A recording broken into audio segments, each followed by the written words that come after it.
ഈ ISROയിൽ നിന്ന് ഒരു കൂട്ടം പേര് സ്വയം വിരമിച്ചു പോകുന്ന വാർത്തയുണ്ടായിരുന്നു. ഒരുപാട് പേര് പോയി. അത് ISROയ്ക്ക് വളരെ പ്രശ്നമുണ്ടാകും എന്നുള്ള വാർത്തയും ഉണ്ടായിരുന്നു. അത് കഴിഞ്ഞ് ഒരു 2 ആഴ്ച മുന്നെയാണ് ആ വാർത്ത കേട്ടത്. ഇപ്പോൾ അതിൽ നിന്ന് വിപരീതമായിട്ട് ISROയിൽ പുതിയതായി നിയമനം വരുന്നു എന്നുള്ള വാർത്തയാണ് വരുന്നത്.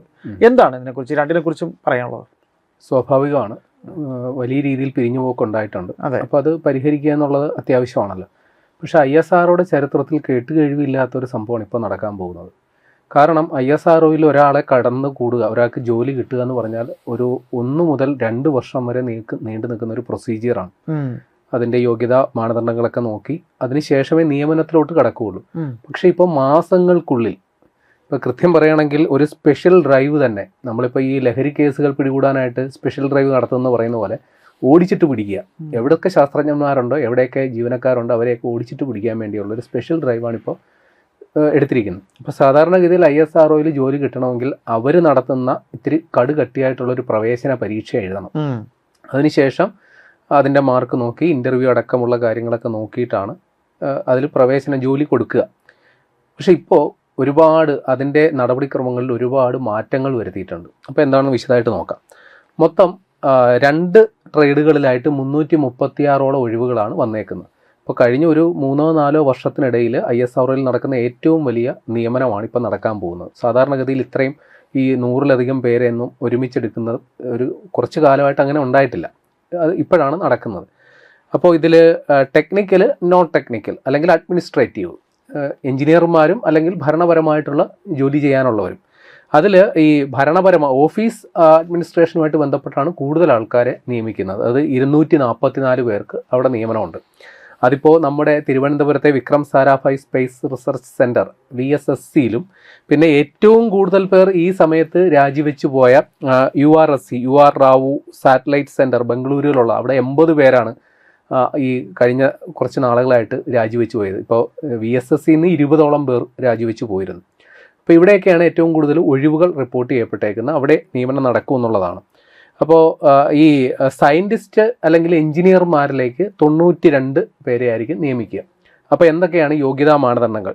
ഒന്ന്, ഈ സയൻറ്റിസ്റ്റുകളെ, എഞ്ചിനീയർമാരെ നിയമിക്കുക ഒന്നെങ്കിൽ ഇലക്ട്രോണിക്സുമായിട്ട് ബന്ധപ്പെട്ട്, മെക്കാനിക്കൽ ട്രേഡ്, കമ്പ്യൂട്ടർ സയൻസുമായി ബന്ധപ്പെട്ട്, സിവിൽ, ഇലക്ട്രിക്കൽ, ആർക്കിടെക്ചർ. അപ്പോൾ ഈ മേഖലകളിലോട്ടൊക്കെ ആയിരിക്കും ഇവരെ നിയമിക്കുക. അപ്പോൾ ഇവരെ ഒന്നെങ്കിൽ ഇവർക്ക് BTech അല്ലെങ്കിൽ BE ആണ് അടിസ്ഥാന യോഗ്യത, അതിന് 65% മാർക്ക്, അല്ലെങ്കിൽ ഗ്രേഡ് ആണെങ്കിൽ 6.84 CGPA ഗ്രേഡ്. CGPA എന്ന് പറഞ്ഞാൽ ക്യുമുലേറ്റീവ് ഗ്രേഡ് പോയിന്റ് ആവറേജ്, അതാണ് അതിൻ്റെ ഫുൾ ഫോം. അപ്പോൾ ഇത്രയും 65% മാർക്ക് കിട്ടണം. ഇതുകൂടാതെ ഗേറ്റ് പരീക്ഷയിൽ ഇവർക്ക് അവരുടെ അതിലുള്ള യോഗ്യതയെ നോക്കും. ഗേറ്റ് പരീക്ഷ എന്ന് പറഞ്ഞാൽ 3 വർഷം വരെയാണ് അതിൻ്റെ യോഗ്യത. അപ്പോൾ ഗേറ്റ് എന്താണെന്ന് ചോദിച്ചു കഴിഞ്ഞാൽ അത് graduate aptitude test in engineering എന്നാണ് അതിൻ്റെ ഫുൾ ഫോം. ചുരുക്കി പറഞ്ഞാൽ ഇത്രയേ ഉള്ളൂ. രാജ്യത്തെ ഉന്നതമായിട്ടുള്ള എഞ്ചിനീയറിംഗ് വിദ്യാഭ്യാസ സ്ഥാപനങ്ങളുണ്ട്. ഇപ്പോൾ NIIT, IIT അതേപോലുള്ള സ്ഥലങ്ങളിൽ പ്രവേശനം നേടുന്നതിനും, അല്ലെങ്കിൽ ഇന്ത്യൻ ഓയിൽ കോർപ്പറേഷൻ, ONGC പോലെയുള്ള പൊതുമേഖലാ സ്ഥാപനങ്ങളിൽ ജോലി ലഭിക്കുന്നതിനും വേണ്ടിയിട്ടുള്ള ഒരു എൻട്രൻസ് പരീക്ഷ എന്ന് തൽക്കാലം നമുക്ക് ഗേറ്റിനെ വിശേഷിപ്പിക്കാം. 3 വർഷം വരെയാണ് അതിൻ്റെ കാലാവധി ഉള്ളത്. അപ്പോൾ ഇപ്പോൾ 2026 എഴുതിയാൽ അടുത്ത 3 വർഷത്തേക്ക് യോഗ്യത ഉണ്ടാകും. അപ്പോൾ ആ ഗേറ്റ് ലിസ്റ്റ് പേര് യോഗ്യത കിട്ടും. അപ്പോൾ ആ യോഗ്യത അധിക യോഗ്യതയായിട്ട് കണക്കാക്കും. അപ്പൊ നിലവിലിപ്പോ നേരത്തെ പറഞ്ഞതുപോലെ ISRO അവരുടേതായ പ്രവേശന പരീക്ഷ എഴുതി അത് ഇത്തിരി പാടാണ് കടന്നു കയറുക.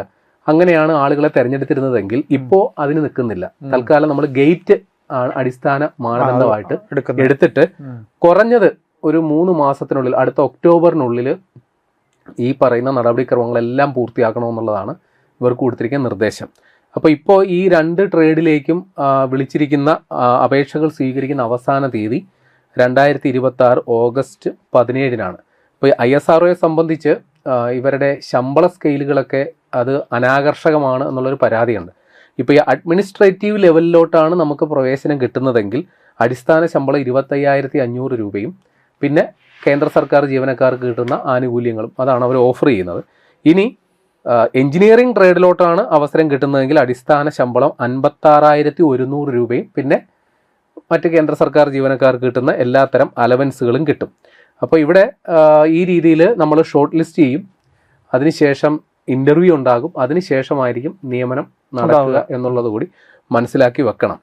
അപ്പോൾ നിലവിൽ ഇപ്പോൾ എല്ലാം കൂടി 336 പേരെയാണ് നിയമിക്കുന്നതെങ്കിലും പാർലമെന്റിൽ കൊടുത്തിരിക്കുന്ന റിപ്പോർട്ട് പ്രകാരം ISROയിൽ ഏതാണ്ട് 2600ഓളം ഒഴിവുകളുണ്ട് എന്നാണ് നിലവിൽ ഔദ്യോഗിക കണക്ക്.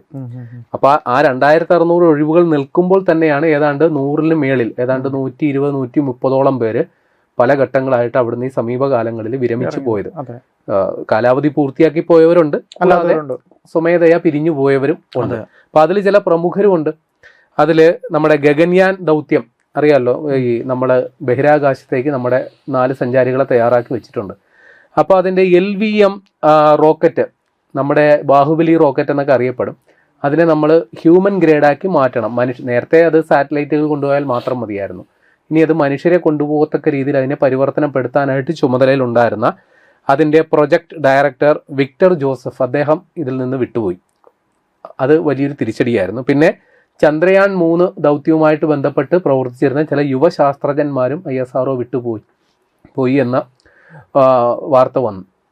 കഴിഞ്ഞ ദിവസം ഒരു വാർത്ത വന്നിരുന്നു. നമ്മുടെ അഗ്നികുൽ എന്നും പറഞ്ഞൊരു പ്രൈവറ്റ് കമ്പനിയുണ്ട്, അതിൻ്റെ ചുമതലയിലേക്ക് വന്നേക്കുന്നത് ISROയുടെ മുൻ ചെയർമാനായിരുന്ന സോമനാഥാണ്. അപ്പോൾ മുൻ ISRO ഭാരവാഹികളായിട്ടിരുന്നവർ അല്ലെങ്കിൽ ചുമതലയിലുണ്ടായിരുന്നവർ പലരും ഇപ്പോൾ സ്വകാര്യ കമ്പനികളുടെ ഭാഗമായിട്ടുണ്ട്. നമുക്കറിയാമല്ലോ, 2020 മുതലാണ് നമ്മൾ ഈ ബഹിരാകാശ മേഖലയിൽ സ്വകാര്യ സംരംഭകരെ അനുവദിക്കാനായിട്ട് നിയമം ആ രീതിയിൽ അത് പരിഷ്കരിച്ചത്. അപ്പോൾ അന്ന് മുതൽ ഇന്നോളം നിരവധിയായ സ്റ്റാർട്ടപ്പുകൾ, സ്വകാര്യ കമ്പനികൾ നമ്മുടെ ബഹിരാകാശ മേഖലയായിട്ട് ബന്ധപ്പെട്ട് വന്നു. കുറച്ച് ദിവസം മുമ്പാണ് സ്കൈ റൂട്ട് എന്ന് പറയുന്ന ബഹിരാകാശ ആദ്യത്തെ സ്വകാര്യ മേഖല ആദ്യത്തെ റോക്കറ്റ് വിക്ഷേപണമൊക്കെ നടന്നു. അപ്പോൾ ഈ അഗ്നികുൽ എന്ന് പറയുന്ന കമ്പനിയും സമീപ ദിവസങ്ങളിൽ വാർത്തയായി. അവർ ഉദ്ദേശിക്കുന്നത് റീഎൻട്രി, അതായത് റീയൂസബിൾ റോക്കറ്റ്, നമ്മുടെ എലോൺ മസ്കിന്റെ സ്പേസ് എക്സ് ചെയ്യുന്നത് പോലെയുള്ള പരിപാടികൾക്കാണ് ഇവർ പദ്ധതി ഇടുന്നത്. അപ്പോൾ അതിന് വേണ്ടിയിട്ടാണ് സോമനാഥ് പോയേക്കുന്നത്. അപ്പം നിലവിലെ കണക്ക് പ്രകാരം രാജ്യത്ത് ഏതാണ്ട് 400-ലധികം സ്റ്റാർട്ടപ്പുകളോ അല്ലെങ്കിൽ ഇതേപോലെ സ്വകാര്യ സംരംഭകരോ ഇപ്പോൾ പ്രവർത്തിക്കുന്നു എന്നുള്ളതാണ്. ഇപ്പോൾ ഈ ISRO വിട്ടവരെല്ലാവരും ഈ സ്വകാര്യ ബഹിരാകാശ കമ്പനികളിൽ പോയി ചേക്കേറിയെന്നല്ല, ചിലർ സ്വന്തമായ ചില സംരംഭങ്ങൾ തുടങ്ങാനായിട്ട് പോയവരുണ്ട്, ചിലർ IT മേഖലയിലോട്ട് തിരിഞ്ഞവരുണ്ട്, ചിലർ പഠന ഗവേഷണ പ്രവർത്തനങ്ങൾക്കായിട്ട് പോയവരുണ്ട്. അപ്പോൾ ഇത് കേന്ദ്ര സർക്കാർ ഇപ്പോൾ വളരെ ഗൗരവമായി എടുത്തേക്കുകയാണ്. കാരണം നമ്മുടെ പല ബഹിരാകാശ പദ്ധതികളും ജീവനക്കാരില്ലാത്തതിൻ്റെ പേരിൽ താളം തെറ്റുന്ന അവസ്ഥ വന്നിട്ടുണ്ട്. ഇപ്പോൾ ISROയുടെ ഏറ്റവും അടുത്ത ടാർഗറ്റ് ഗഗൻയാൻ ദൗത്യത്തിൻ്റെ ആളില്ലാ വിക്ഷേപണം ഈ വർഷം അവസാനം നിശ്ചയിച്ചേക്കുകയാണ്. അപ്പോൾ അതുമായി ബന്ധപ്പെട്ട പലരും ഈ രാജിവെച്ച് പോയവരിലുണ്ട് എന്ന് വാർത്തകളുണ്ട്.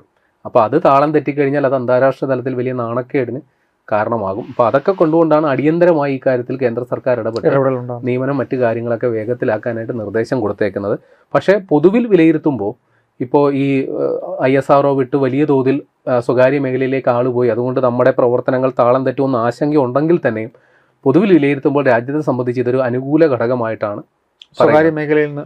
കാരണം ഈ ISROയ്ക്ക് ചെറിയ ചെറിയ ഉത്തരവാദിത്തങ്ങൾ, ദൗത്യങ്ങളെല്ലാം ഇനി സ്വകാര്യ മേഖലയിലേക്ക് കൈമാറും. അവരൊരു മത്സരാധിഷ്ഠിതമായി ചെയ്യുന്നതുകൊണ്ട് തന്നെ അതിന്റെ ക്വാളിറ്റിയിലും അതിന്റെ ക്വാളിറ്റിയിലും അതിന്റെ നിരക്കുകളിലും ഒക്കെ മത്സരാധിഷ്ഠിതമാവുന്നതുകൊണ്ട് തന്നെ വലിയ കുതിച്ചുചാട്ടം ഉണ്ടാകാൻ സാധ്യതയുണ്ട്. അത് മാത്രമല്ല, ഒരുപാട് പണ്ട് ഇന്ത്യയെ സംബന്ധിച്ച് ISRO മാത്രമാണെങ്കിൽ ഇപ്പോൾ ആശ്രയിക്കാൻ പല ഏജൻസികൾ ഉണ്ടെന്ന് മനസ്സിലാക്കി നിരവധി വിദേശ ഇടപാടുകാരും തേടിയെത്താം, അവരുടെ ബഹിരാകാശ ആവശ്യങ്ങൾക്ക് വേണ്ടിയിട്ട് തേടിയെത്താം എന്നുള്ളൊരു സാധ്യതയുണ്ട്. കൂടാതെ ISROയ്ക്ക് ഇനി ഇതൊരു മദർ കൺസേൺ ആയിട്ട് നിലനിൽക്കാം. അപ്പോൾ അമേരിക്കയിലെ നാസ അവരുടെ പഠന ഗവേഷണ പ്രവർത്തനങ്ങളിൽ ഊന്നി നിൽക്കുക, അല്ലെങ്കിൽ വലിയ വലിയ ബഹിരാകാശ ദൗത്യങ്ങൾ, ഇപ്പോൾ അന്താരാഷ്ട്ര ബഹിരാകാശ നിലയത്തിലേക്ക് ആളുകളെ കൊണ്ടുപോകുക, അല്ലെങ്കിൽ ചൊവ്വ ദൗത്യം, അതേപോലുള്ള വലിയ വലിയ ഉത്തരവാദിത്തങ്ങൾ നാസ ഏറ്റെടുക്കുമ്പോൾ ചെറിയ ചെറിയ ദൗത്യങ്ങൾ, ഈ വിക്ഷേപണം അടക്കമുള്ള അവിടെ സ്വകാര്യ സ്ഥാപനങ്ങളാണ് ചെയ്യുന്നത്. സമാനമായ രീതിയിൽ ISROയ്ക്കും ഇപ്പോൾ ഗഗൻയാൻ പോലെ, അല്ലെങ്കിൽ നമ്മുടെ സ്വന്തം ബഹിരാകാശ നിലയം അന്തരീക്ഷത്തിൽ സ്ഥാപിക്കാൻ ഭാരതീയ അന്തരീക്ഷ സ്റ്റേഷൻ, അങ്ങനെ എന്താ അതിൻ്റെ ഫുൾ ഫോം, ആ രീതിയിലുള്ള വലിയ വലിയ ദൗത്യങ്ങളിലേക്ക് ശ്രദ്ധ തിരിക്കാനും ചെറിയ ചെറിയ കാര്യങ്ങൾ ഈ സ്വകാര്യ മേഖലയിലോട്ട് വഴിതിരിച്ചു വിടാനും സാധിക്കും. അപ്പോൾ രാജ്യത്തെ പൊതുവിൽ വിലയിരുത്തുമ്പോൾ നിലവിലൊരു ക്രൈസിസ് ഉണ്ടോ എന്നുള്ള വാസ്തവമാണ്. പക്ഷേ ദീർഘകാല അടിസ്ഥാനത്തിൽ നോക്കുമ്പോൾ അത് ഗുണപരമാകുമെന്ന് തന്നെയാണ് കരുതേണ്ടത്.